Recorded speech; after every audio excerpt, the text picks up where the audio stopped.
Screen দেখতে পাচ্ছ ঠিকঠাক?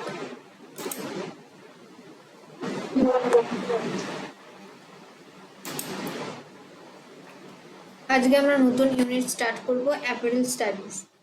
তো দেখো, আমরা যখন পড়েছিলাম টেক্সটাইলের এন পার্ট কি ছিল বলো? এন পার্ট কি ছিল? ফার্স্টে আমরা কি বানিয়েছিলাম, মানে ফার্স্টে আমরা কালেক্ট করেছিলাম ফাইবার থেকে সেটা ধীরে ধীরে ইয়ানে কনভার্ট করেছিলাম যখন প্রয়োজন ছিল। যখন স্টেপল ফাইবার ছিল, সেই স্টেপল ফাইবার থেকে দেন ইয়ান থেকে সেগুলোকে জুড়ে জুড়ে আমরা উইভিং টেকনিকে বলো বা ইন্টারলেসিং বলো বা ইন্টারলকিং, অথবা আমরা নিটিংয়ের মাধ্যমে বা ইন্টারলুপিং যে টেকনিক বলা হয় তার মাধ্যমে বা ইন্টারমেশিং টেকনিকের মাধ্যমে আলটিমেটলি আমরা ফ্যাব্রিক বানিয়েছিলাম। ফ্যাব্রিক মানে কি? ফ্যাব্রিক মানে হচ্ছে একটা পিস অফ ক্লথ, ঠিক আছে, যেটা তুমি ডাই করে প্রিন্ট করে নিয়েছিলে বা বানিয়ে রেখেছিলে। এই যে একটা ফ্যাব্রিক তৈরি হলো, এই ফ্যাব্রিকটা তো আমরা ইজিলি ওয়্যার করতে পারি না, তাই না? যারা শাড়ি পরে সেই ব্যাপারটা আলাদা, কিন্তু শাড়িরও তো একটা প্রপার ওরিয়েন্টেশন দরকার। তাহলে এই যে ধরো একটা ফ্যাব্রিক, সেই ফ্যাব্রিকটাকে তুমি যখন ওয়্যার করবে, তুমি ডাইরেক্টলি ওয়্যার করতে পারবে না। ফ্যাব্রিকটাকে কিসে কনভার্ট করতে হবে? গার্মেন্টে কনভার্ট করতে হবে, ঠিক আছে?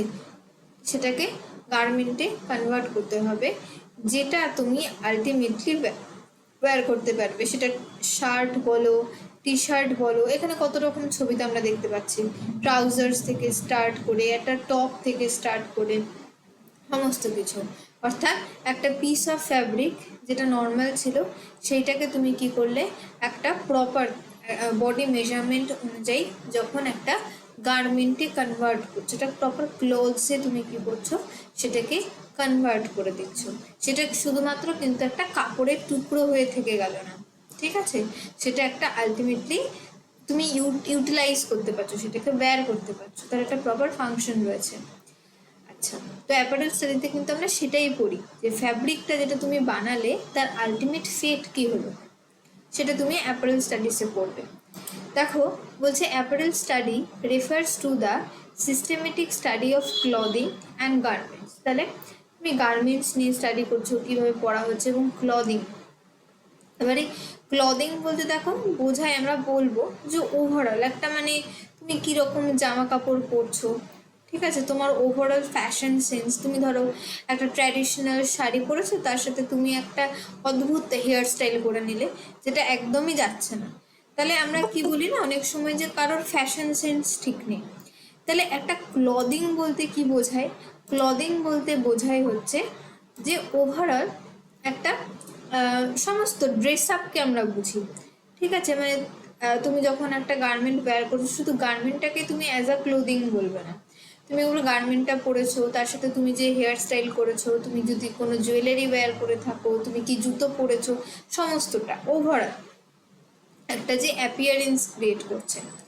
তো এই অ্যাপারেল স্টাডিটা হচ্ছে একটা সিস্টেমেটিক স্টাডি, কারণ আমরা ফ্যাব্রিক বানিয়েছিলাম, সেই ফ্যাব্রিকটা থেকে আমরা কি করছি, গার্মেন্টে যাচ্ছি, ক্লোদিংয়ে যাচ্ছি। বলছে it including their design, production, materials and use. It is usually taught as part of fashion technology. যেটা বললাম যে ফ্যাশন রিলেটেড, যে আমরা অনেক সময় হয় যে সবসময় কিন্তু আমরা ফ্যাশনেবল ক্লথস কিন্তু ওয়্যার করি না, আমরা কি করি, আমরা বেসিক কোনো কিছু পড়তে ইউজ করি, তাহলে সেটাও তো কাইন্ড অফ ফ্যাশন। আবার আমরা কি করি, যেগুলো অনেক সময় ট্রেন্ড ফলো হচ্ছে সেই ধরনের জামা কাপড়ও কিছু কিনে থাকি। তাহলে এই সমস্ত কিছু ফ্যাশন রিলেটেড, যেটা কি করছে, তোমাকে রিপ্রেজেন্টেবল করে তুলছে। আমরা পরবর্তীকালে পড়বো, যেটা অ্যাপারেলের মধ্যেই রয়েছে, যে আমরা বডি সাইজ, বডি টাইপস অ্যাকর্ডিংয়ে কী করে থাকি, ডিফারেন্ট ডিফারেন্ট ফ্যাব্রিক চুজ করি। আমরা কিন্তু সমস্ত ফ্যাব্রিক সবার জন্য কিন্তু বলতে পারি না, সেটা তার ক্ষেত্রে সুটেবল হবে। তো আমাদের উইমেনদের বিভিন্ন বিভিন্ন ধরনের বডি টাইপস হয়ে থাকে। সেই বডি টাইপসকে যদি তুমি খুব সুন্দর করতে চাও, বা তুমি তোমার বডি টাইপস থেকেই যদি সঠিক তোমার জন্য ফ্যাব্রিক চুজ করতে হয়, তাহলে সেক্ষেত্রে কিন্তু অ্যাপারেল সম্পর্কে তোমার নলেজ থাকা দরকার। তুমি কিন্তু তবেই তোমার বডি সাইজ বা বডি টাইপস অনুযায়ী প্রপার ফ্যাব্রিক চুজ করতে পারবে। টেক্সটাইল সায়েন্সও এর মধ্যে আসছে, or home science courses. Apparel refers to garment made of fabric, knits, leather or other wearable materials. Terms কি কি বলছে? Clothing. Clothing refers to all the items we wear on the body for protection, modesty, decoration or cultural purposes. তাহলে আমরা বললাম যে clothing নিয়ে এখানে আমরা স্টাডি করে থাকি। তাহলে ক্লদিং কথাটার অর্থ কি? ক্লদিং হচ্ছে সেই সমস্ত আইটেম যেটা আমরা আমাদের বডিতে ওয়্যার করে থাকি, কিসের জন্য? প্রোটেকশনের জন্য ইউজ করে থাকি, যে আমরা আমাদের বাইরে এনভায়রনমেন্ট রয়েছে সেখান থেকে প্রোটেক্ট করছি।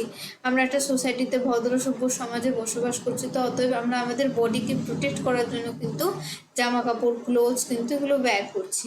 এছাড়াও মডেস্টি, ডেকোরেশন পারপাসে, কালচারাল পারপাসের জন্য কিন্তু আমরা জামা কাপড় পরছি। It is a general term that includes all kinds of apparel such as shirts, trousers, dresses, coats, etc. Clothing means complete set of outer garments including ornaments and hairstyles. যেটা প্রথমেই বললাম যে ক্লদিং মানে কিন্তু তোমার ওভারঅল আউটফিটকে বোঝায়, মানে তুমি কি ওয়্যার করে আছো, কার সাথে কোনটা ম্যাচিং করছে, কোনোটা কন্ট্রাস্ট করেছো কিনা, কতটা পরিমাণে সেটা ওভারঅল আউটফিটটাকে ভালো দেখাচ্ছে কি দেখাচ্ছে না, সমস্ত কিছুটাই হচ্ছে ক্লদিং এর আন্ডারে পড়ে। তাহলে এটা কি করে? একটা ইমপ্রেশন ক্রিয়েট করে। আমরা বলি না যে কিছু কিছু মানুষের ফ্যাশন সেন্স ভীষণ ভালো, কি করে বলি? তার জামা কাপড় পরা দেখিয়েছে, সে তো নিজে বলে বেড়াচ্ছে না, কি হচ্ছে তুমি তার ওভারঅল সেন্স, যে সে কিভাবে, কি সেন্স থেকে কি করে বুঝছো? শুধু জামা কাপড় দেখে না, সেম জামা কাপড় কিন্তু অনেকেই ওয়্যার করে থাকে, কিন্তু সে যেভাবে ক্যারি করছে, কিভাবে ক্যারি করছে, সে যে একটা শাড়ি যদি ওয়্যার করছে তার সাথে প্রপার হেয়ার স্টাইল করছে, প্রপার অর্নামেন্টস করছে, হয়তো চুলে কিছু বাঁধলেও, তাহলে কি হচ্ছে? এই প্রপার জিনিসটা কিন্তু কি করছে? তার একটা সেন্সকে, একটা নন ভার্বাল কমিউনিকেশন, অর্থাৎ তার ইমপ্রেশনটাকে, তার কালচার, তার রুচিবোধ কতটা, সে কি কালচার থেকে বিলং করে, এটাও কিন্তু আমরা আমাদের জামা কাপড় থেকে বুঝতে পারি। যে আমরা বাঙালিদের কি হচ্ছে, আমাদের শাড়ি, আর ছেলেদের ক্ষেত্রে হচ্ছে ধুতি পাঞ্জাবি, এটা হচ্ছে আমাদের কালচারাল একটা রিপ্রেজেন্টেশন। আবার সাউথে গেলে সেই জিনিসটা আলাদা, পাঞ্জাবিদের ক্ষেত্রে জিনিসটা আলাদা, কারণ কি সবার কালচার অনুযায়ী, ট্র্যাডিশন অনুযায়ী, রিজিয়ন অনুযায়ী সবার কিন্তু নিজস্ব নিজস্ব ক্লোদিং সেন্স রয়েছে, যেটা কি করে? একটা ইমপ্রেশন তো ক্রিয়েট করছে, সাথে সাথে রিপ্রেজেন্ট করছে সেই কালচারকে, সেই এরিয়াকে। তাই এই হয়ে গেল হচ্ছে ওভারঅল ক্লদিং। নেক্সট দেখো বলছে গার্মেন্ট কি? বলছে আ garment is a single piece of clothing. আমরা ওভারঅল ক্লদিং মানে কি বুঝলাম? যে সমস্ত তোমার ওভারঅল আউটফিট, কিন্তু সে ওভারঅল আউটফিটের মধ্যে গার্মেন্ট একটা ইউনিট হচ্ছে, একটা সিঙ্গেল পিস হচ্ছে। ফর এক্সাম্পল, আর শার্ট হতে পারে, কোনো স্কার্ট হতে পারে, পেয়ার অফ প্যান্টস হতে পারে, সমস্ত কিছু হচ্ছে গার্মেন্ট, যেটা তুমি অ্যাকচুয়ালি বডিতে ওয়্যার করছো, তোমার বডিকে ঢাকার জন্য, কভার করার জন্য তুমি যেটা ওয়্যার করছো। অর্নামেন্টস তুমি কি জন্য ওয়্যার করছিলে? তুমি নিজেকে আরো বেশি বিউটিফাই করে তোলার জন্য, আরো বেশি যে তুমি যে জামা কাপড়টা পরেছো তার সাথে মানানসই করে তোলার জন্য, তার ডেকোরেটিভ পারপাসে ইউজ করছিলে। তো এক্ষেত্রে গার্মেন্টটা হচ্ছে তুমি তোমার বডিকে কভার করার জন্য ইউজ করছো। কস্টিউম কি বলছে? Is derived from the word custom, evolving from the environment and customs of the society. It refers to clothing for a specific use, be it for a ritual or performance, ethnic or historical, within a specific context of occasion and time. যেটা ফার্স্টে আমি বললাম যে clothing যেটা, সেটা অনেক সময় কোনো কালচারকে, কোনো পার্টিকুলার রিচুয়াল, কোনো পার্টিকুলার নর্ম, এই সমস্ত কিছুকে কিন্তু অনেক সময় রিপ্রেজেন্ট করে থাকে। যেরকম দেখবে বাঙালিরা বিয়ের সময় যে ইউনিক একটা, যে আমাদের কিন্তু একটা ট্র্যাডিশন চলে এসছে, লাল রঙের শাড়ি পরাটা কিন্তু একটা ট্র্যাডিশন। তাহলে লাল রঙের শাড়িটা যখনই কেউ দেখছে বা পরছে, তাহলে আমরা বুঝে যাচ্ছি কি সে হচ্ছে একজন বাঙালি বউ, আমরা ধরে নিচ্ছি। এটা কি করছে? এটা আমাদের ওই ঐতিহ্যটাকে তুলে ধরছে, কারণ আমাদের জেনারেশন ওয়াইজ জেনারেশন সেম জিনিসটাকে কিন্তু ফলো করছে। আবার যদি তোমরা কোনো চাইনিজ ড্রামা বা ড্রামা যদি দেখে থাকো, যদি ওখানে কোনো কোথাও ম্যারেজ সিন দেখে থাকো, দেখবে ওক্ষেত্রে দেখায় যে ওদের যে কালচারাল যে ড্রেসটা হয় ব্রাইড এবং গ্রুমের ক্ষেত্রে কমপ্লিটলি ডিফারেন্ট হয়। ওরা অন্য রকমের জামা কাপড় পরে থাকে, এবং ওই যে জামা কাপড়টা তারা পরছে সেটাকে আমরা কি বলবো? তাদের ক্ষেত্রে এথনিক এক ধরনের কস্টিউম আমরা সেটাকে বলে থাকি। সেটা ডিফারেন্ট ডিফারেন্ট ভ্যারি করতে পারে সোসাইটি অনুযায়ী, কালচার অনুযায়ী, নর্ম, বিলিভ, ট্র্যাডিশন, সমস্ত কিছু অনুযায়ী কিন্তু ডিফারেন্ট ডিফারেন্ট হয়। ঠিক আছে, ক্লিয়ার? ক্লদিং কাকে বলছে, গার্মেন্ট কাকে বলছে, কস্টিউম কাকে বলছে, এবং এই সমস্ত স্টাডি কিন্তু আমরা অ্যাপারেলের মধ্যে করছি। বোঝা গেছে?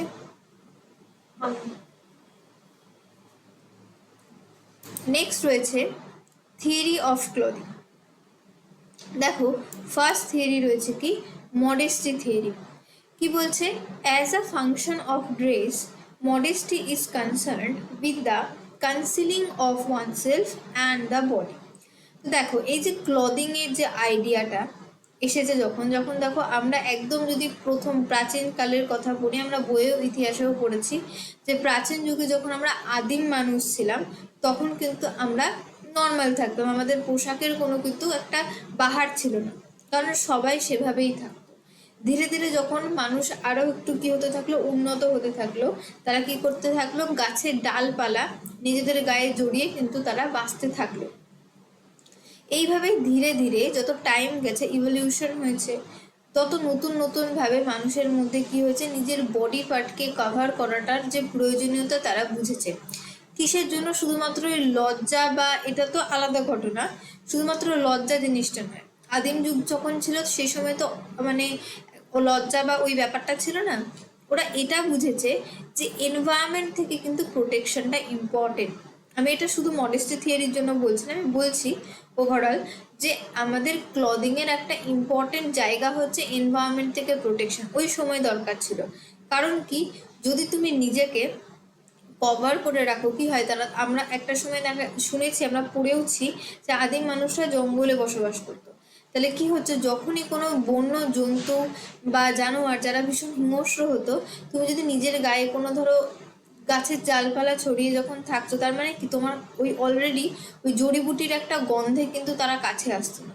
কিন্তু যদি নর্মালি কেউ যদি জামা কাপড় না পরে থাকে, তাহলে কি হয়, ডাইরেক্টলি সেই স্কিনের গন্ধটা ওই মানে হিংস্র প্রাণীরা পেতো, যার ফলে তাদেরকে অ্যাটাক করার একটা চান্সেস থাকতো।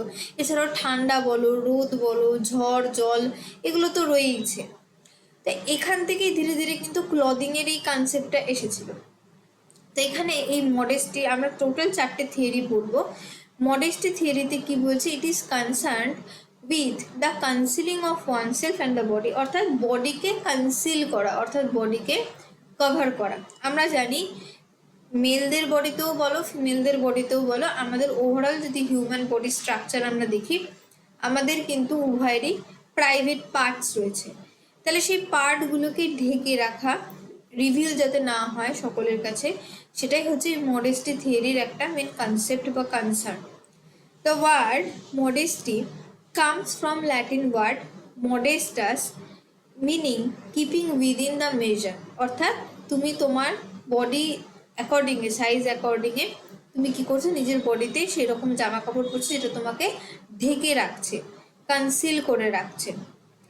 Clothing is use to cover or conceal the genital areas, যেটাই বললাম যে সমস্ত আমাদের প্রাইভেট পার্টস রয়েছে, রিপ্রোডাক্টিভ অর্গ্যানস রয়েছে, সেগুলোকে ঢেকে রাখার কাজ করছে। মডেস্টি থিওরি সেটাকে আটমোস্ট ইম্পর্টেন্স দিচ্ছে।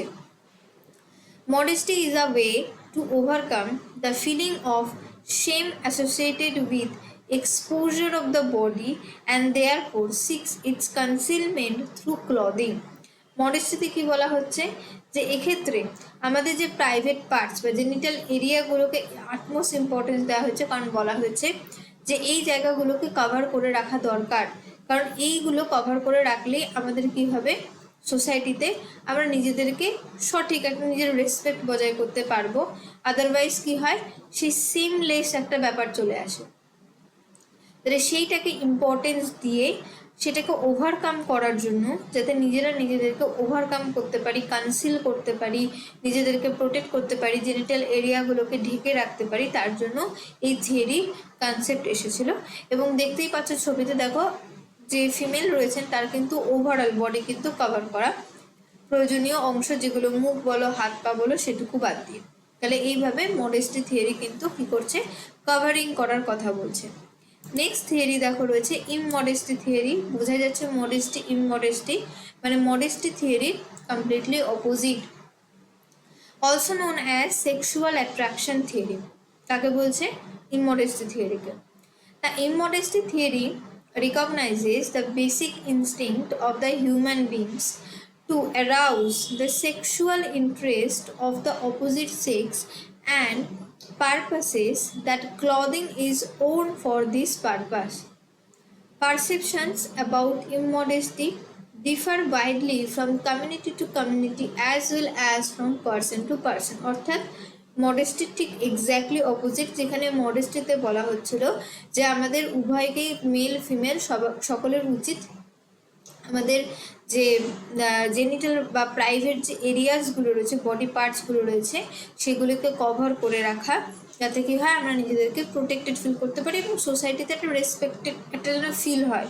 কিন্তু ইমমডেস্টি ঠিক এক্স্যাক্টলি অপোজিট, বলছে যে এক্ষেত্রে প্রাইভেট পার্টসগুলোকে, এক্ষেত্রে মেলদের ক্ষেত্রে তো পসিবল হয় না সেইভাবে, ফিমেলদের ক্ষেত্রে করা হয়, সেরকম রিভিলিং ড্রেসও বানানো হয় এই থিওরির উপর বেস করে, যেখানে কি করা হচ্ছে যে সেক্সুয়াল অ্যাট্রাকশনের উপর বেস করে। অর্থাৎ তোমার একটা কথা শুনতে পাচ্ছ না, মানে কেমন কথাগুলো বারবার কাটা কাটা আসছে। আচ্ছা এবার দেখো তো,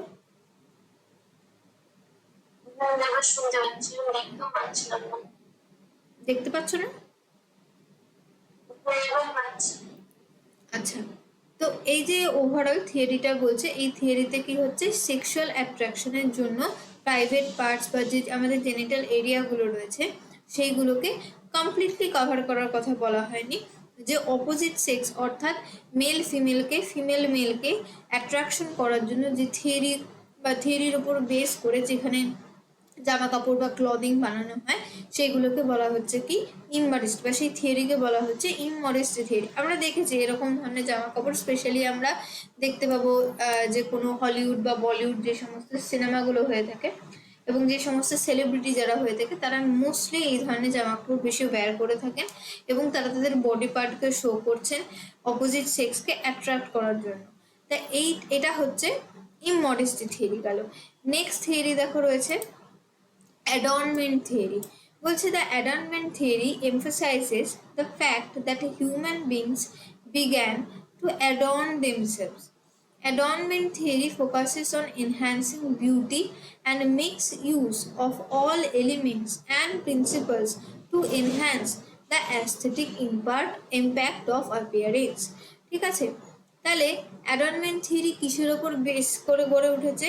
যে তোমার বিউটিকে এনহ্যান্স করবে, ঠিক আছে, এবং সেটাকে এনহ্যান্স করার জন্য কিছু এলিমেন্টস, কিছু প্রিন্সিপালস ইউজ হতে পারে, যেটা এখন বর্তমানে খুব ব্যবহার হচ্ছে অ্যাস্থেটিকনেস, কথাটা খুব ব্যবহার হয় না, তো সেটা হচ্ছে এই অ্যাডর্নমেন্ট থিওরি থেকে কোথাও না কোথাও ইনফ্লুয়েন্স হয়েছে। যেটা কি করছে, তুমি যে ওভারঅল আউটফিটটা ক্যারি করছো সেক্ষেত্রে তুমি চাইলে এমন কিছু অ্যাড করো তোমার হেয়ার স্টাইল, তোমার অর্নামেন্টস, তুমি জুয়েলারি বা কোনো সানগ্লাসেস বলো বা নর্মাল গ্লাসেস বলো, তুমি এমন কিছু অ্যাড করো যেটা কি করবে, সেটাকে অনেক বেশি অ্যাস্থেটিক করে দেবে, অনেক বেশি সেটার যে বিউটি রয়েছে সেটাকে আরও বেশি বাড়িয়ে দেবে। Different embellishment techniques are used to raise the different adornment quotient of the collections, which include traditional surface treatment such as dyeing and printing, যেটা আমরা আগেই পড়েছি যে ফ্যাব্রিকের সারফেসকে অনেক বেশি উন্নত বা অনেক বেশি বিউটিফাই করার জন্য আমরা টেক্সটাইলে কি করি, যে নর্মাল শুধুমাত্র ফ্যাব্রিক কিন্তু আমরা ডাই করে রেখে দিই না, সেটার ওপর অবশ্যই আমরা প্রিন্টিং করি, এমব্রয়ডারি ওয়ার্ক করি, বিড ওয়ার্ক করে থাকি, আমরা কত দেখেছি, লেস ওয়ার্ক করে দেখি। Three different methods of body adornment have become an integral part of the contemporary fashion, that is body modification, tattooing and body painting. এবং এই যে তিনটে মডিফিকেশন বা এই তিনটে কথা বললাম ফ্যাশনের কথা, এটা কিন্তু কি হচ্ছে চলে আসছে, যেটা আমাদের বডিকে অ্যাডর্ন করছে, নট অনলি জামাকে। আমরা ট্যাটু তো জামার ওপর করি না, আমরা আমাদের বডির ওপর করে থাকি। বডির মডিফিকেশন, নানা রকম সার্জারিজ করা হয়ে থাকে, তাই না? অনেকে দেখবে তাদের কেউ কেউ লিপে সার্জারি করছে, কেউ হয়তো তার নোজে করছে, কি করছে নিজেদেরকে আরো বেশি সারফেস, কারণ আমাদের কোথায় পুরো তো ইনার বডিটাকে করতে পারে না, আউটার সারফেসটাকেই করে, সেটাকে অনেক বেশি অ্যাড অন করার জন্য। এছাড়াও তুমি ওই মডিফিকেশন বলতে সেভাবেও বলতে পারো, এছাড়াও বলতে পারো হয়তো এই যে আমরা কানে কানের দুল পরি, তাহলে কানের দুল পরি যখন, তখন কি হচ্ছে যে আমরা কানটাকে ফুটো করছি, তারপরে নাক ফুটো করে আমরা নাক ছেপে পড়ছি। এটা আমরা আমাদের ক্ষেত্রে কমন, অনেকেই করে থাকে সেটা। তাহলে এই রকম ভাবে কি হচ্ছে, বডিকেও কিন্তু অ্যাড অন করা যায়, যেটা হচ্ছে এই অ্যাডনমেন্ট থিওরির আন্ডারেই পড়ছে। নেক্সট দেখো রয়েছে প্রজেকশন অর প্রোটেকশন থিওরি। এটা হচ্ছে 4th নাম্বার থিওরি। বলছে this theory suggest that clothes protect humans from the elements, animals or unfavorable weather conditions. Clothing has also served as a camouflage during warfare. The experience of using more effective body coverings gave the opportunity to think of other ways of protecting themselves. অর্থাৎ projection আর protection theory মানে বোঝাই যাচ্ছে যেক্ষেত্রে ক্লোথকে mainly হিউম্যানের body পার্টকে environmental কোনো condition বলো, weather condition বলো, animal বলো বা আদার কোনো হার্মফুল এলিমেন্ট থেকে প্রোটেক্ট করার জন্য যে থিওরি মানে সাজেস্ট করছে সেটাকে আমরা প্রোটেকশন অথবা প্রজেকশন থিওরি বলছি। ক্লিয়ার?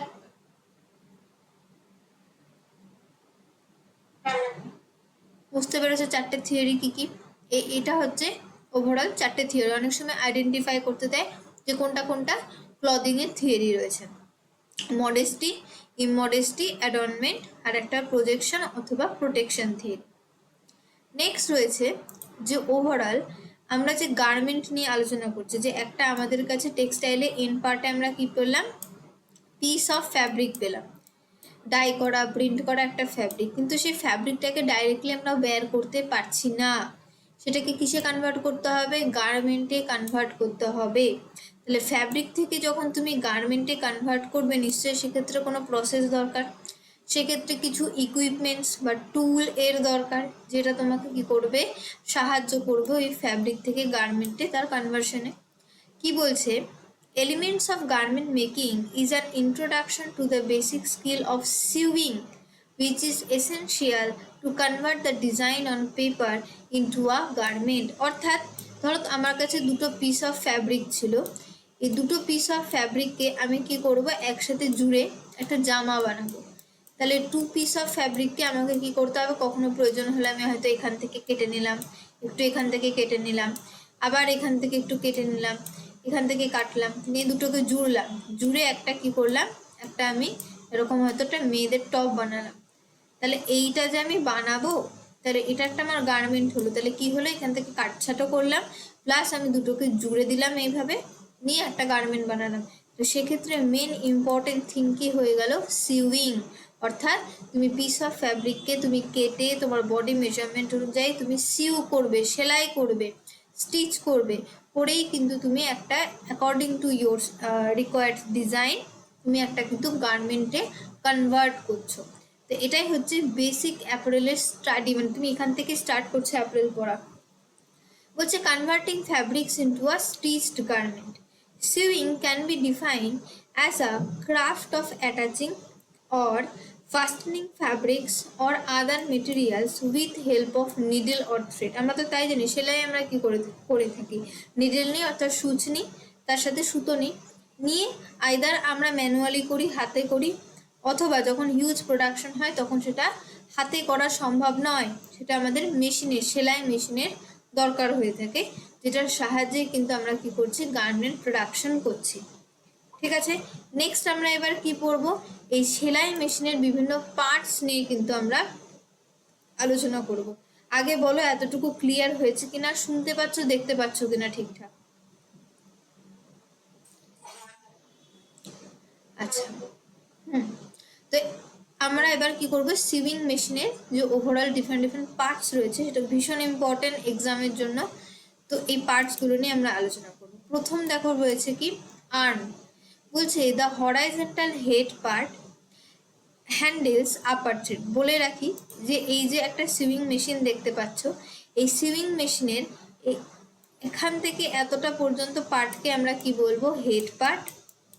আর এই নিচের যে ফ্ল্যাট পোর্শনটাকে বলছি এটাকে আমরা কি বলবো, বেড পার্ট। ঠিক আছে, তাহলে এই ওপরের পোর্শনটা হয়ে গেল হেড, আর নিচের এই পোর্শনটাকে বলছি আমরা বেড। ঠিক আছে, এবার দেখো আর্ম। আর্ম দেখতেই পাচ্ছি, দেখো লেখা রয়েছে আর্ম, অর্থাৎ এই যে হরাইজন্টাল একটা পোর্শন আমরা দেখতে পাচ্ছি, তাই তো, একটা সোজাসুজি ভাবে দেখতে পাচ্ছি, এরকম একটা মানে কি বলবো, যে একটা kind of strand type of structure আমরা বলতে পারি, যেটা কি করছে ওভারঅল শুধু থ্রেডকেই কন্ট্রোল করছে না। দেখো একটা সুইং মেশিনের স্ট্রাকচারটা কিন্তু ওই আর্মের উপরই বেস করে তৈরি হয়ে আছে।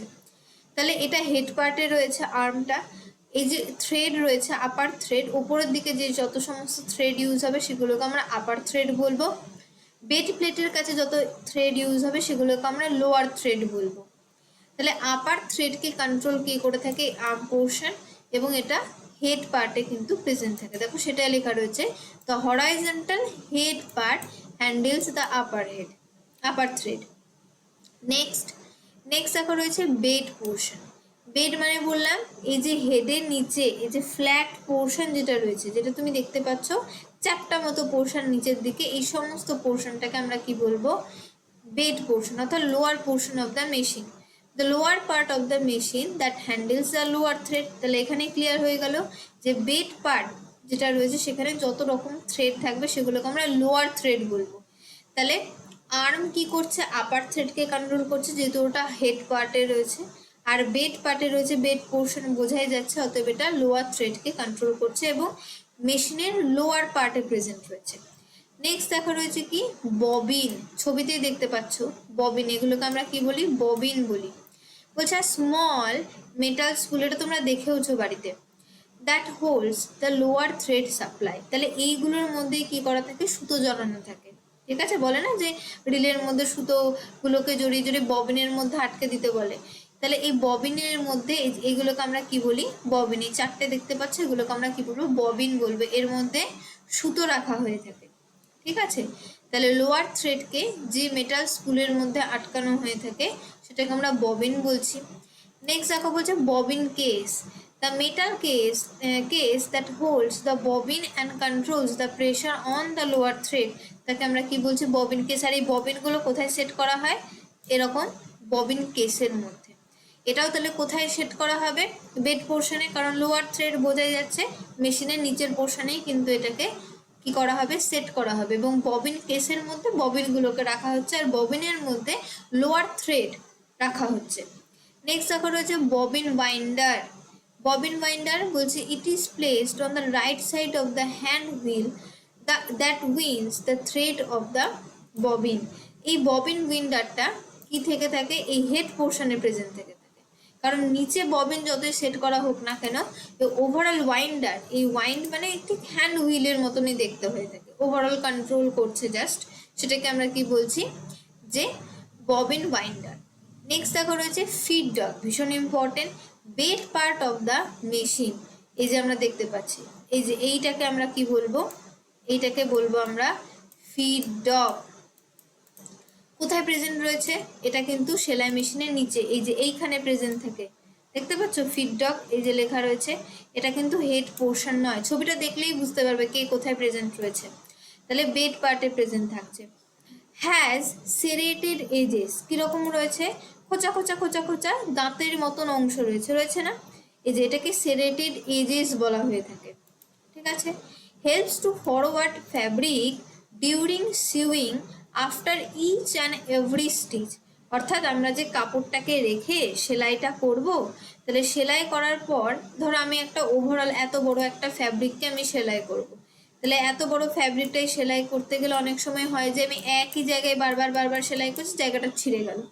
তাহলে এই ফিড ডগের ফাংশনটা কি, তুমি যখনই এর ওপর রেখে সেলাইটা করবে তখন কি করবে, ধরো তুমি এখানে সেলাই করছো, পরপর একবার এটাতে সেলাই করলো, তারপরের অংশটায়, এই রকম ভাবে সেলাইটাকে কিন্তু ও এগিয়ে নিয়ে যাবে, এবং থ্রু আউট দ্য ফ্যাব্রিকে যাতে সেলাইটা হয় সেটাকে অ্যাসিওর করবে কি ফিড ডগ, অর্থাৎ একটা স্টিচ হয়ে যাওয়ার পর কাপড়টাকে সামনের দিকে এগিয়ে দেবে যাতে এইখানে সেলাইটা পড়ে, আবার এখানে হয়ে গেলে এইখানে হয়ে যাবে, আবার এখানে হয়ে গেলে এখানে হয়ে যাবে, এই রকম ভাবে কি হচ্ছে কাপড়টাকে সেলাই করার সময় এগিয়ে দিচ্ছে যাতে প্রত্যেকটা স্টিচ সুন্দরভাবে কাপড়ের মধ্যে পড়ে। আচ্ছা, নেক্সট দেখো পার্ট রয়েছে কি হ্যান্ড হুইল, বলছে placed on the head and the right side of the machine controls the up down of the needle bar. এই যে এই পোর্শনটাকে আমরা বলে থাকি, এখানে কি রয়েছে হ্যান্ড হুইল, দেখবে যখন সেলাই মেশিনে থাকে না এরকম বাঁ দিক ডান দিকে করে এরকম বারবার করে ওটাকে আপ ডাউন করা হয়ে থাকে, যাতে কি করে সেলাই মেশিনে যে নিডলটা রয়েছে সেটা কতটা পরিমাণে আপ ডাউন করবে, সেটা এই ব্যালেন্স হুইল বা হ্যান্ড হুইলের ওপর কিন্তু নির্ভর করে। নেক্সট দেখা রয়েছে কি যে হেড পোর্শন মানে তো বলেই দিলাম, ওভারঅল যে আপার পার্ট রয়েছে মেশিনে সেটাকে আমরা হেড পোর্শন বলছি। নেক্সট দেখা রয়েছে প্রেশার ফুট, বলছে head part boat like structure. তাহলে ফিড ডগের ঠিক ওপরে এই যে এই অংশটাকে, এইটাকে কি বলবে, এইটাকে তুমি বলবে প্রেশার ফুট।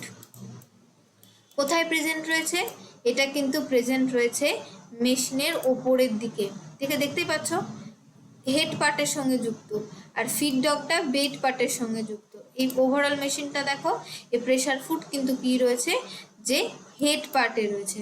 তাহলে হেড পার্টের মধ্যে রয়েছে খানিকটা বোটের মতন, নৌকার মতন স্ট্রাকচার হয়ে থাকে। এইটার ফাংশন কি, helps to hold fabric during স্টিচিংয়ের সময় কাপড়কে ধরে রাখতে। ওই যে ফিড ডগ কী করবে, একটা স্টিচিংয়ের পর আর একটা মানে জায়গায়, মানে আরেকটু অংশ যাতে এগিয়ে যায় ফ্যাব্রিকটা, যাতে ওভারঅল দ্য ফ্যাব্রিকের মধ্যে স্টিচিংটা হয়, সেটাতে যাতে হেল্প করবে। তাহলে সেই ফ্যাব্রিকটা যাতে হোল্ড হয়ে থাকে, এরকম নয় যে শুধুমাত্র কাপড়টাকে এগিয়ে দিলেই তো হবে না। কাপড়টা যদি সঠিকভাবে ওপর অংশ নিচ অংশ যদি জুড়ে না যায়, তাহলে তো স্টিচিংয়ের কোনো মানেই হলো না। যখন ফ্যাব্রিকটা স্টিচিং হচ্ছে সেই সময় স্টিচিংটাকে বা ওই ওভারঅল ফ্যাব্রিকটাকে হোল্ড করে রাখা, যাতে স্টিচিংটা প্রপার ওয়েতে হয়, সেটার কাজ হচ্ছে কার, এই প্রেশার ফুটে। নেক্সট দেখো রয়েছে শাটেল, বলছে situated at bed part of the machine, helps in loop or the lock formation.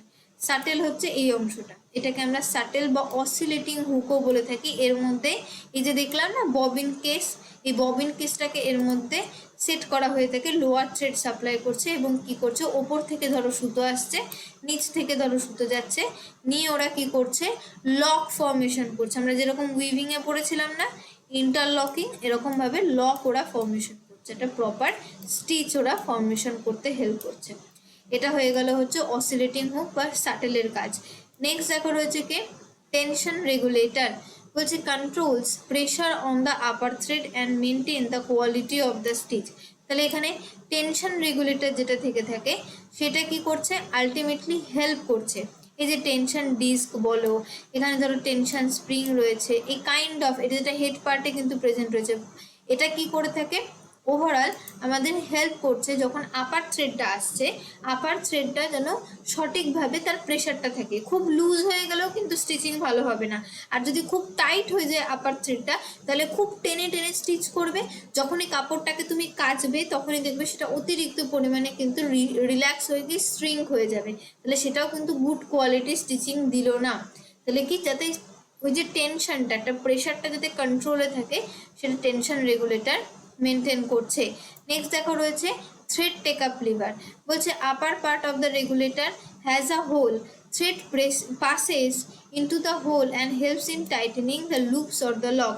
এই যে অসিলেটিং হুক কি করছিল, লুপটের এই যে লক ফর্মেশন করছিল আপার থ্রেড আর লোয়ার থ্রেড মিলে, তাহলে সেই লকটা যে ফর্মেশন হলো, সেই লকটাকে বা সেই লুপটাকে টাইটেন করার কাজকে করছে থ্রেড টেক আপ লিভার। কোথায় প্রেজেন্ট রয়েছে, হেড পার্টে প্রেজেন্ট রয়েছে।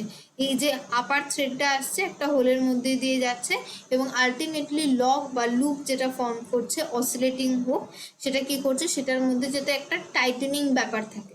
খুব লুজ হয়ে গেলে কিন্তু stitching bad quality, low quality হবে, জামা কাপড় বেশি দিন কিন্তু টিকবে না। হলো নেক্সট দেখো রয়েছে কি প্রেশার ফুট লিফটার, বলছে a lever attach to the pressure bar to lift up and down the pressure foot. ওই যে প্রেশার ফুট লিফটার মানে কি, যে ওই একটা লিফটার থেকে থাকে এই যে প্রেশার ফুটটাকে আপ ডাউন করতে হেল্প করছে। Thread stand or the spool pin, it is a metal rod fitted either on top or on the side of the hold the thread spool। এই যে দেখো, এই যে ওপরের দিকে আছে না হেড পোর্শনে, কারণ আপার থ্রেডটা কোথাও রাখতে হবে, লোয়ার থ্রেডটা যেমন ববিনের মধ্যে রয়েছে, তো এরকম ভাবে কাইন্ড অফ একটা মেটালিক স্ট্রাকচারের মধ্যে থেকে থাকে, যেটা এই একটা এরকম দণ্ডের মতন বা লাঠির মতন অংশের মধ্যে এটাকে সেট করা হয়ে থাকে, এটাকে আমরা বলে থাকি হচ্ছে স্পুল পিন। নেক্সট দেখো রয়েছে কি থ্রোট প্লেট, সেমি সার্কুলার হয়ে থাকে। থ্রোট প্লেট এইটাকে আমরা বলছি, যেটা একটা স্মুথ সারফেস দিচ্ছে স্টিচিং এর সময়, এটাকে আমরা কি বলছি, throat plate. Helps in smooth passing of the fabric, bed part of the মেশিনে প্রেজেন্ট থাকছে, আর ফেস প্লেট যেটা হেড পার্ট অফ দ্য মেশিনে থাকছে। এই যে এইটাকে আমরা বলে থাকি, এই যে ডিজাইন করা অংশটা রয়েছে না, এটাকে আমরা কি বলবো, ফেস প্লেট। তাহলে এই গেল হচ্ছে overall different different important part of the sewing machine. বলো ক্লিয়ার? কোনোটাতে অসুবিধা আছে এখনই বলো। যেগুলো important part, thread take up liver important function সমেত, ফেস প্লেট কোথায় রয়েছে, থ্রোট প্লেট কোথায় রয়েছে, প্রেশার ফুট লিফটার, ফিড ডগ কোথায় রয়েছে, কার কোনটা ইম্পর্টেন্ট ফাংশন, অসিলেটিং হুকের কি ফাংশন রয়েছে, ঠিক আছে, টেনশন রেগুলেটর যেটা রয়েছে তার কি ফাংশন রয়েছে, প্রত্যেকটা ইম্পর্টেন্ট। কিন্তু এইটা যদি না বুঝতে পারো নেক্সট দিনের ক্লাস কিন্তু বুঝতে পারবে না। বলো কোনো জায়গাতে অসুবিধা থাকলে বলো, আমি দাঁড়াও প্রথম থেকে দিয়ে দিচ্ছি, একবার দেখে নাও, দিয়ে কোয়েশ্চেন করাবো।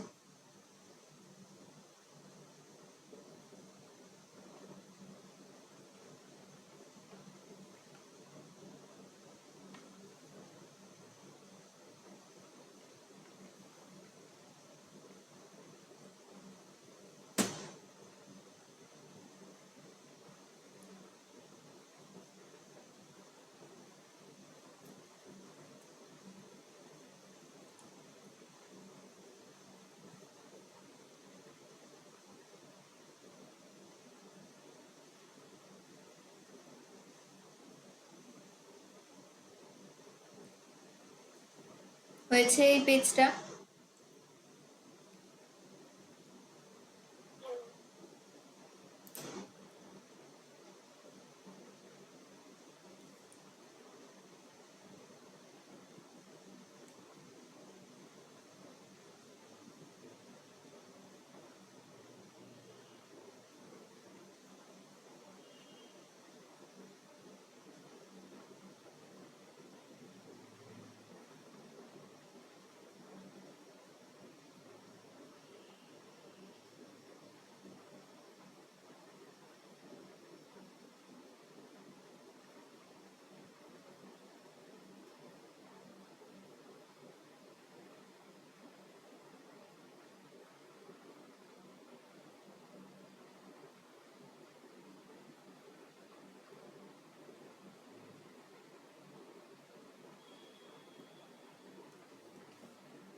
হয়েছে দেখা?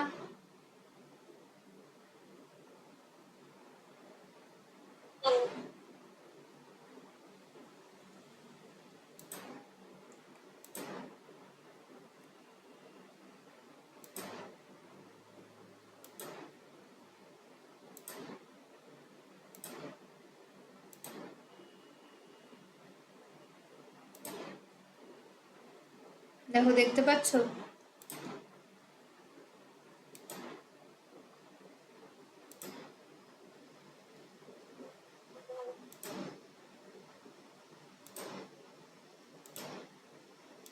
সলভ কর।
পড়া হয়ে গেলে পোল দিয়ে দিয়েছি, হোয়াটসঅ্যাপে আনসার করবে।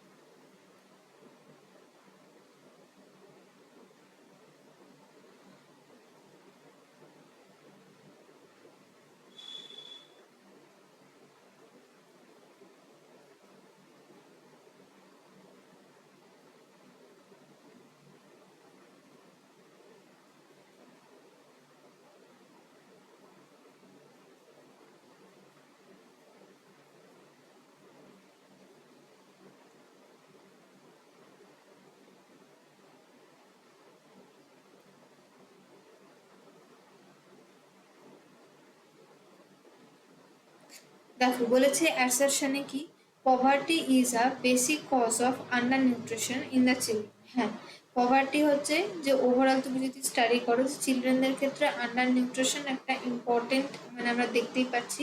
এবং আন্ডার নারিশমেন্ট যে হচ্ছে বাচ্চাদের মধ্যে, সেটার মেন কজ হচ্ছে কি পভার্টি, অর্থাৎ দারিদ্রতা।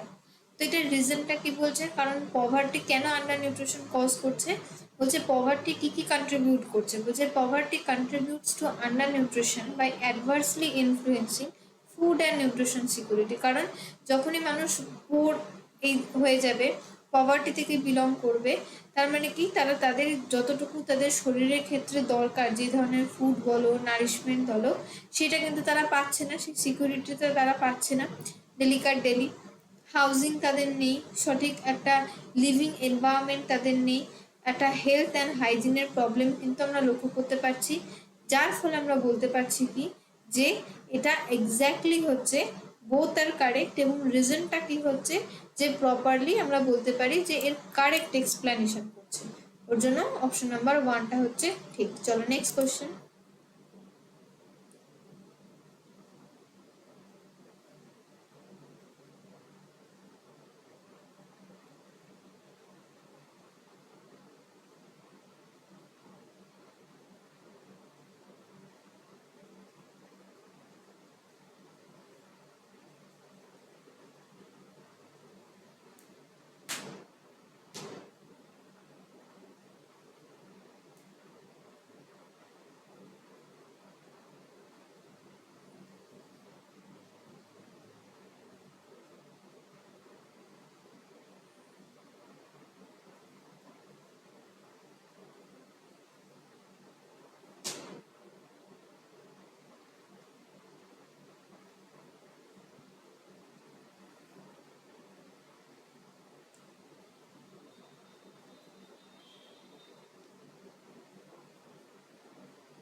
আনসার করো, এত টাইম নেবে না একটা কোশ্চেন সলভ করতে।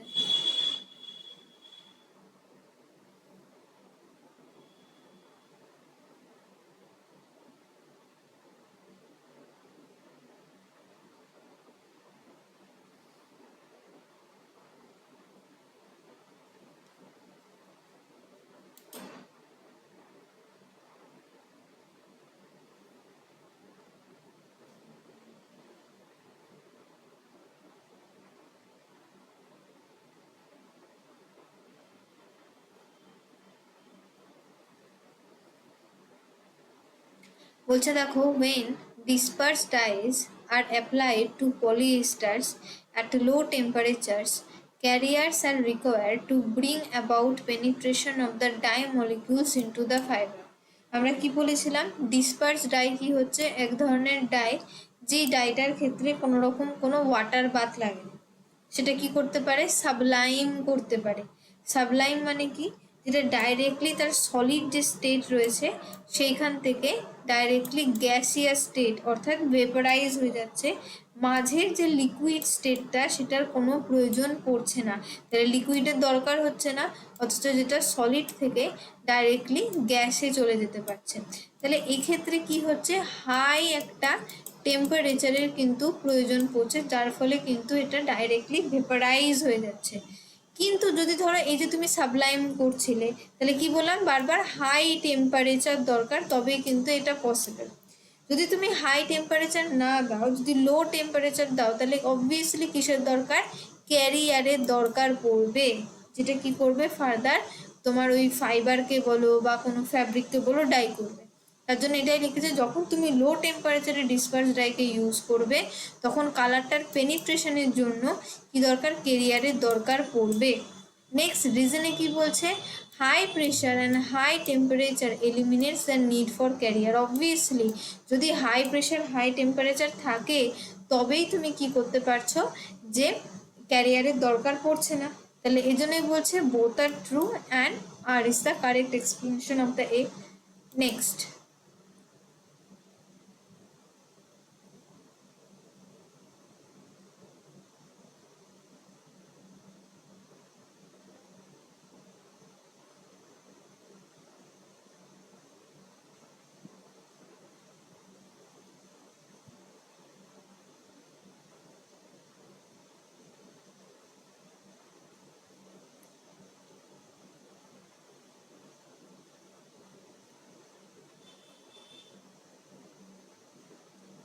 একটু বুদ্ধি করে করো, দেখো পেরে যাবে, এটা খুব একটা কঠিন নয়, এটা হাউজিং ইন অ্যান্ড ইন্টেরিয়ার থেকে আমি পড়াবো, কিন্তু একটু বুদ্ধি করে অ্যাসারশনটা পড়ো, দেখো ইজি।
দেখো কোশ্চেনে বলেছে longer outside walls should run in east west direction and shorter ones in north south direction.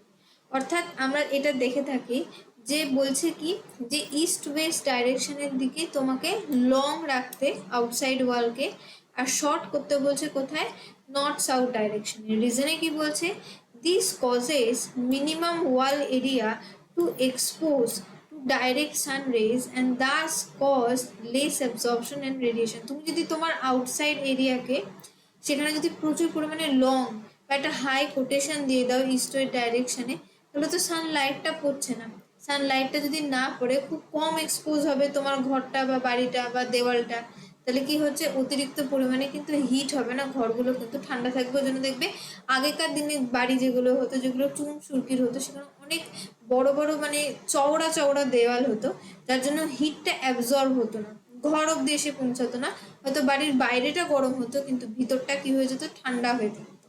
তাহলে এটাই হচ্ছে এক্স্যাক্টলি কারণ যার জন্য কি হচ্ছে, বলছে আউটসাইড যে ওয়াল রয়েছে সেটাকে চওড়া করতে বলছে, বেশি বড় করতে বলছে, যাতে কি হয়, এক্সপোজটা হিট বা সানের যে এক্সপোজটা যাতে কম হয়। তাহলে বোথ আর ট্রু এবং আর ইজ দ্য হ্যাঁ, R is the correct explanation of it. Next, একটু তাড়াতাড়ি করবে।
দেখো বলছে, a doctor develops a vaccine with an intent of preventing future spread of infections, but it harms people. This cannot be considered as an aggressive act. মানে একজন doctor, তিনি একটা ভ্যাকসিনকে develop করতে চেয়েছিলেন যে ইনফেকশন থেকে তিনি তার যে স্প্রেড রয়েছে সেটা যেন ফার্দার আর স্প্রেড না করে। কিন্তু কি হচ্ছে, আলটিমেটলি যখন রেজাল্টে দেখা যাচ্ছে, সেটা দেখা যাচ্ছে মানুষকে হার্ম করছে। তাহলে এই যে ওভারঅল তার এই অ্যাকশনটা ছিল, সেটাকে আমরা অ্যাগ্রেসিভ অ্যাক্ট ধরছি না, কারণ তার ইন্টেন্টটা কি ছিল, প্রিভেন্ট করা, বাট সেটার রেজাল্টটা অন্য এসেছে। রিজনে কি বলছে যে an important aspect of aggressive behavior is the intention underlying the actor's behavior. Not all behaviors resulting in harm are considered aggression. একদম ঠিক যেটাই বলছে, যে একটা অ্যাগ্রেশন অ্যাক্ট বলার পেছনে নির্ভর করছে যে অ্যাক্টার্সের অ্যাকচুয়ালি ইন্টেনশনটা কী ছিল। তুমি অ্যাগ্রেসিভ অ্যাক্ট তখনই বলতে পারবে যখন তার ইন্টেনশনটা অনেক বেশি হার্মফুল হবে, অনেক বেশি ডেঞ্জারাস হবে। কিন্তু তার তো এখানে যে ইন্টেনশনটা ছিল সেটা ইনোসেন্ট ছিল, কিন্তু দেখা যাচ্ছে তার আলটিমেটলি রেজাল্টটা হার্মফুল এসেছে। তাহলে এটাকে আমরা কি বলছি, যে এক্স্যাক্টলি বোথ আর কারেক্ট, এবং আর হচ্ছে correct explanation of it. Next,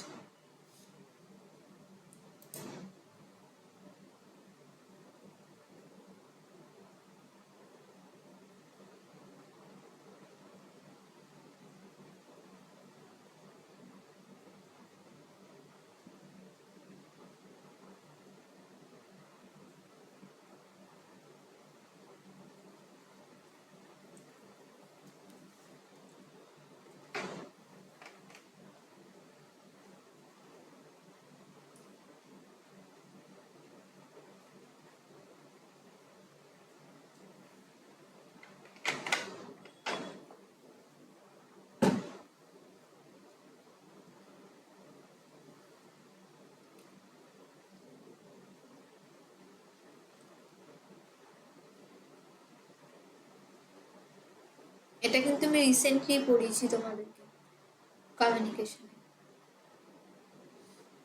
যদি ঠিক করে পড়ে থাকো অ্যাপ্রোচেস গুলো, তাহলে বুঝতে পারবে।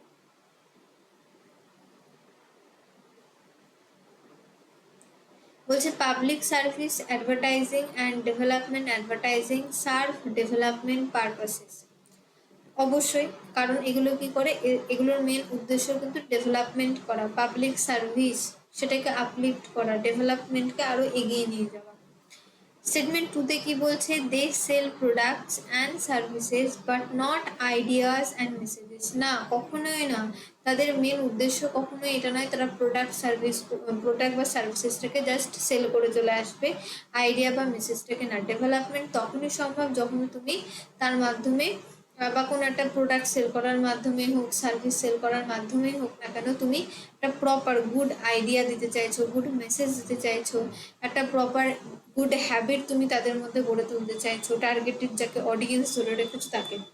তাহলে স্টেটমেন্ট ওয়ানটা তো কারেক্ট, কিন্তু স্টেটমেন্ট টুটা কি হচ্ছে, ইনকারেক্ট। নেক্সট,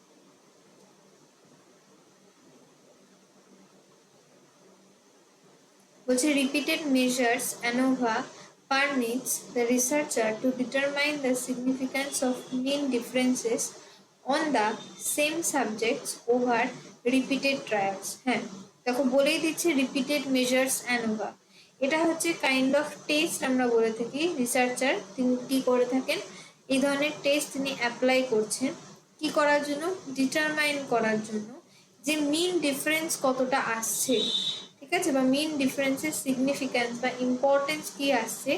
এবং তিনি কিভাবে করবেন, তিনি কিন্তু ওই মানে ডিফারেন্ট ডিফারেন্ট সাবজেক্ট নেবেন এবং ডিফারেন্ট ডিফারেন্ট সাবজেক্টের উপর একই রকম টেস্ট করবেন না, তিনি সেম সাবজেক্টকে নিয়েই তার উপর বারবার বারবার একটা টাইম অফ ইন্টারভালে তিনি কিন্তু কি করছেন, যে টেস্ট করছেন। এবং যখন তিনি ওই সেম সাবজেক্টের উপর সেমভাবে ট্রায়াল করে রেজাল্ট গেইন করছেন বা যে আলটিমেটলি রেজাল্টটা পাচ্ছেন, ঠিক যেরকমভাবে আমরা টাইট্রেশন করে থাকি না, কাইন্ড অফ, তো আমরা কিন্তু কি করি, সেম জিনিসটার উপরই করি এবং বারবার করে করে দেখি যে সেম রেজাল্ট পাচ্ছি কিনা। আলটিমেটলি যে ভ্যালুটা আমরা পাচ্ছি, যে কততে আসলে কালারটা চেঞ্জ হচ্ছে, 3বারের পর আমরা কিন্তু এটা মিন নিয়ে নিচ্ছি, তাই না, এটাকে তো আমরা মিন বলি। তাহলে এইটা হচ্ছে রিপিটেড মেজার্স অ্যানোভা, যেটা কিন্তু পারমিট করে। দেখো রিজনে আবার কি বলছে, বলছে repeated measures ANOVA is not used in testing designs where subjects are measured before, during and after the treatment। Statement রিজনেই তো আমরা পড়লাম, সরি অ্যাসেশনেই তো আমরা পড়লাম যেটা পারমিট করছে, কিন্তু দেখো রিজনে বলছে এটা পারমিট করছে না বা এটা ইউজ করছে না টেস্টিং ডিজাইনকে, যেখানে একজন সাবজেক্টের ওপরে কি করা হচ্ছে, বিফোর, ডিউরিং অ্যান্ড আফটার যে ট্রিটমেন্ট রয়েছে সেটাকে পারমিট করছে না, এটা রং। তার জন্য স্টেটমেন্ট যেটা 1 রয়েছে সেটা কারেক্ট, বাট আর যেটা রয়েছে সেটা ফলস। নেক্সট,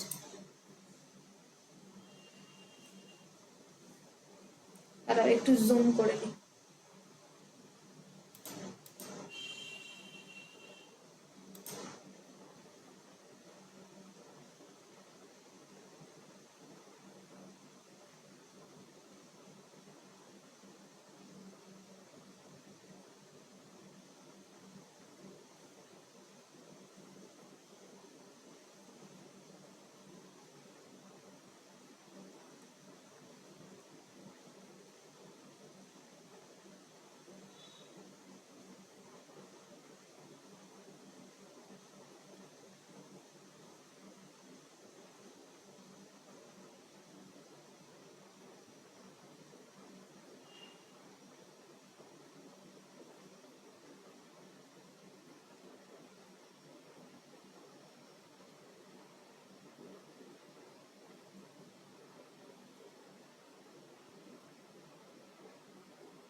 বিনতা আনসার করো।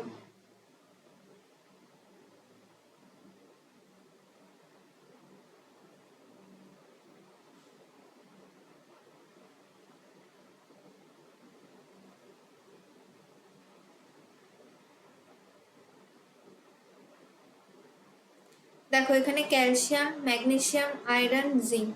ক্যালসিয়ামের ক্ষেত্রে কি রয়েছে আমরা যদি দেখি ভালো করে, তাহলে ক্যালসিয়ামের রিকোয়ারমেন্ট কিন্তু অলওয়েজ হাই হয়ে থাকে। তাহলে ক্যালসিয়ামদের ক্ষেত্রে ওভারঅল রিকোয়ারমেন্ট কত হবে, 1050। তাহলে কি হচ্ছে, যে এই হয়ে যাচ্ছে হচ্ছে 2, তাহলে এখানে আনসার কোনটা হবে, অপশন নাম্বার 4, এই হয়ে যাবে হচ্ছে 2 ক্যালসিয়ামের ক্ষেত্রে। দেন ম্যাগনেসিয়ামের ক্ষেত্রে কি হয়ে যাচ্ছে, যে 340 mg। দেন দেখো আয়রনের ক্ষেত্রে হচ্ছে 30 অ্যান্ড জিঙ্কের ক্ষেত্রে হয়ে যাচ্ছে যে 14.2 mg per day. Option number 4 is the correct, 2 নয়। নেক্সট,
দেখো ট্রিপসিন ইনহিবিটর কি? Anti nutritional factor.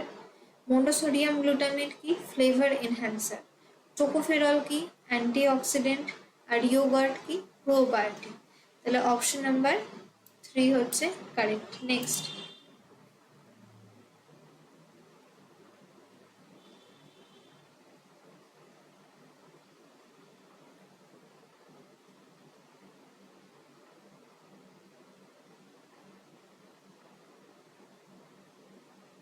তোর আজকে এটাই লাস্ট কোশ্চেন করো, বাকিটা নেক্সট দিন করো।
হ্যাঁ, পপুলারের ক্ষেত্রে দেখো একটা অপশন থেকেই হয়ে যাচ্ছে। Are frequently nominated as a best friend and are really disliked by peers. তাহলে এইটা দেখো একটা অপশনই রয়েছে 4-এ। তারপরে দেখো বাকিগুলো মেলাও। নেগলেক্টেডের সাথে are frequently nominated as a best friend but are not disliked by peers, by their peers. Next দেখো রয়েছে রিজেক্টেডের ক্ষেত্রে। রিজেক্টেডের ক্ষেত্রে কোনটা হয়ে যাচ্ছে? সরি, হ্যাঁ ঠিকই বললাম। রিজেক্টেডের ক্ষেত্রে অপশন নাম্বার 2 হয়ে যাচ্ছে। Are really nominated as someone's best friend and are actively disliked by their peer. যেহেতু রিজেক্টেড তাহলে অ্যাক্টিভলি ডিসলাইকড হবে। আর যেটা লাস্টে রয়েছে সেটা হচ্ছে কন্ট্রোভার্সিয়াল। কন্ট্রোভার্সিয়াল মানে বুঝতেই পারছো একটা কন্ট্রোভার্সিস থাকছে। তাহলে সেক্ষেত্রে বলা আছে are frequently nominated both as someone's best friend or being disliked. তাহলে অপশন নাম্বার 4 হচ্ছে কারেক্ট। চলো আজকে এতটুকুই থাকলো। ভালো করে অ্যাপারেলটা পড়ো। অ্যাপারেল নেক্সট দিন আমরা ডিফারেন্ট ডিফারেন্ট স্টিচিং আর আরও সুইংয়ের আরও অনেক পার্ট রয়েছে, কমপ্লিট হয়নি। সুইং মেশিনের যেটুকু পড়লাম আমরা, এরপরে আমরা থ্রেড নিয়ে কি পড়বো, যে লোয়ার থ্রেড কীভাবে কন্ট্রোল হচ্ছে, আপার থ্রেড কীভাবে কন্ট্রোল হচ্ছে, তারপর ডিফারেন্ট ডিফারেন্ট স্টিচ নিয়ে পড়বো। তো এই ভালো করে পার্টগুলো পড়ো, ঠিক আছে? তারপরে আমরা নেক্সট দিন করবো যে একটা যে সুইং মেশিনের মধ্যে নিডলের কোন অংশটা মেশিনের মধ্যে থাকছে, কোনটা বাইরের পোর্শনে থাকছে। ভালো লাগবে পড়তে, খারাপ লাগবে না অ্যাপারেল। তো ওটা, এটা যদি ফার্স্ট পার্টটুকু না পড়ো তখন কি হবে, তখন এক্সামের আগে বারবার মুখস্থ করতে হবে। যদি এই ছবিটা দেখে ভালো করে নিজেদের মতন করে নোট বানিয়ে নাও, তাহলে কি হবে, বারবার নোট মানে মুখস্থ করতে হবে না যে কোনটা হেড পার্টে ছিল কোনটা বেড পার্টে ছিল।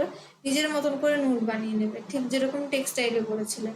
তাহলে অটোমেটিক্যালি যখন বেড পার্ট হেড পার্টের থেকে কোশ্চেন আসবে আইডেন্টিফাই করতে ইজিলি তোমরা বলতে পারবে যে প্রেশার ফুড কোথায়, ফিড ডগ কোথায়, থ্রোট প্লেট কোথায় থাকছে, থ্রেড টেক আপ লিভার কোথায় রয়েছে, আর্ম পোর্শন কোথায়, ফেস প্লেট কোথায়, বেড প্লেট কোথায় থাকে। এরকম ভাবে কিন্তু কোশ্চেন আসে। অতএব সেগুলোকে মানে অর্থাৎ পুরো জিনিসটাকে ভালো করে আগে পড়ো। ওই জন্য আমি আজকে অল্প পড়িয়েছি। এটা পড়ো, নেক্সট দিন বাকিটুকু আমি কন্টিনিউ করবো, ঠিক আছে? চলো, তোমাদের নেক্সট ক্লাস আমি জানিয়ে দেবো কবে নেবো, ঠিক আছে? চেষ্টা করছি কালকে, আর যদি কালকে না পারি তাহলে নেক্সট দিন থার্সডে নেবো। আজকের ক্লাসে কোনো অসুবিধা আছে? ঠিক আছে, এটা পড়ো, নেক্সট দিন বাকিটা কন্টিনিউ করবো। তাহলে আজকে ক্লাস এন্ড করবো।